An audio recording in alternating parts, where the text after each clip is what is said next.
Hi and welcome to this video. In this video, I want to talk a little bit about nonverbal communication skills. Nonverbal communication skills have a lot to do with the way we communicate with others and getting things done. When I ask you what nonverbal communication skills are, you might probably say the way that the body moves, or the gestures that I make, or the way that I speak. And you'd be right. Those are just a few of the components of nonverbal communication. But I want to invite you to consider that there is another bigger chunk of the nonverbal communication that we don't really talk about. And that component is the component of emotion. As a leadership life coach, I consider emotion to be a tremendously vast territory of learning. This is actually how I work with my clients. We spend time talking about how effective communication is affected by the body, language, and emotions. I work with my clients to improve their communication skills by addressing the nonverbal communication skills, as well as addressing all the components that contribute to that. Before we can actually get to knowing what the nonverbal communication skills are, we have to understand what communication is. Communication includes speech and the things we say, body language and the way we shape our body, and finally emotions and the way we show up in conversations.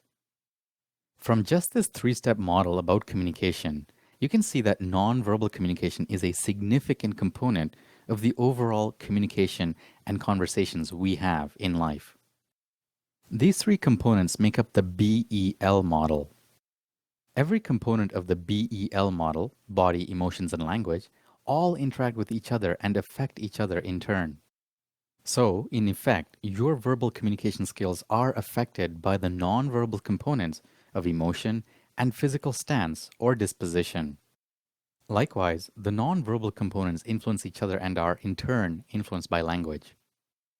So when you show up in a conversation and you are in the emotion of excitement, there are certain ways that you are going to express that in your body.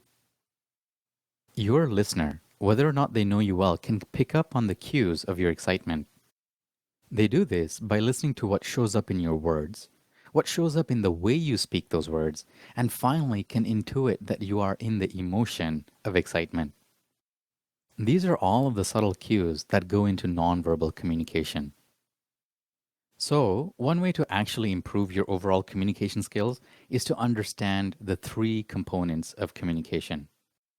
Once again, the three components of communication are language and the linguistic component, the body and the physical somatic component, and finally, the emotions. As a leadership life coach, mastering all of these three components of effective communication takes a lot of time and takes a lot of practice.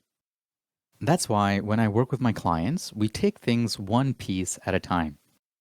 Sometimes we will focus on the linguistic aspect and talk about the speech acts.